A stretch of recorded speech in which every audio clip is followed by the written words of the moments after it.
I just woke up and I was like, all right, I need to go ahead and do a review on this Predator 3500 watt inverter generator deal. Okay, so I did a review on this Jupiter 5000 watt Harbor Freight deal already. That's in a couple videos back. So what I got going on in this room, of course the generator is not in here, but that generator is running all this stuff. I mean, it looks crazy, but I'm early. I built all this. Me and my wife did, so I mean, we're early in our building and everything, so all this is going to be all hooked up better at a later time. So what I've got going on is I've got the generator plug, the plug coming from, the wire coming from the generator into this house is coming in right here, okay? And this is a really super duper thick gauge electric cord, and it's got the 3 prongs or what have you. Then that goes up there and around there and through all this rat nest, and then it busts in right here, and then it runs all this stuff.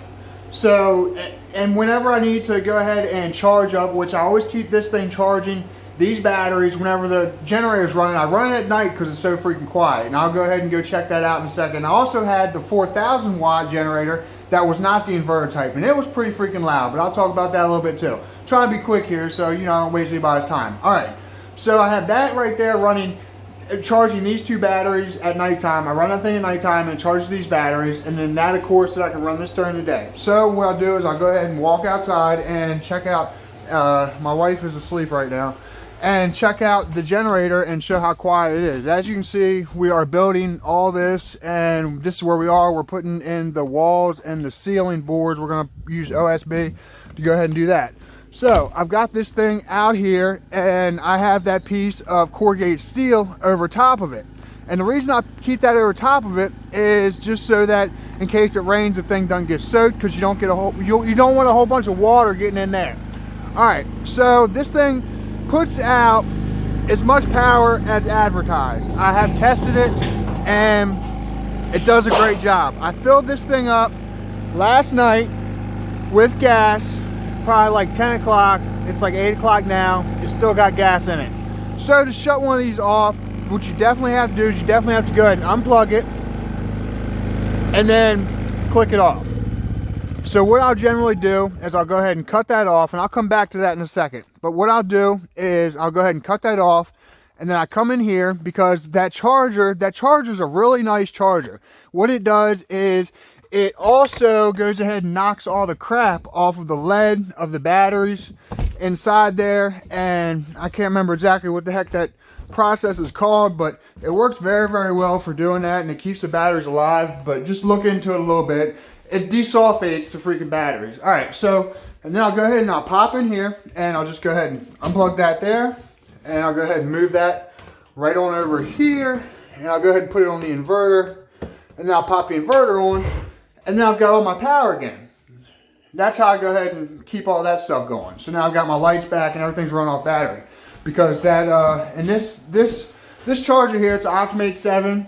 It's a diagnostic desulfating charger plus tester and power supply. When you looked at it earlier, this was blinking right here. That means that what it was doing is it was testing these 2 batteries. So that's been running all night. I mean, generally for these 2 batteries, it's a 10 amp charger. It will take roughly about 4 hours to charge these until it goes to the optimized setting. So those charge in about 4 hours, but you really do want to optimize them because they're cheap batteries. All right, and then I also had the 3500 watt generator from Harbor Freight. That thing run me, I think it was about 450, 500 bucks because I went ahead and got the 2-year deal on it also. So that's the price that one cost me. It was very loud. The only problem I had with it was the loudness, and it was a little bit worse on gas than this one is. All right, so this one here though, this one here is quiet. It, after the 2-year warranty and everything, ended up running me around $900. So it's definitely worth the extra $400 or so to go ahead and get the quieter one, because I can run at night. I can run anything I need off this thing, and it works great. All right, the oil, what you do to change the oil, you got to change the oil after the first 30 hours. After the first 30 hours, you do not want to run over 75% load on this machine. After that, you can, I mean, with this cabin here, we generally don't need to at this time. I mean, later we might need to, but right now we don't need to.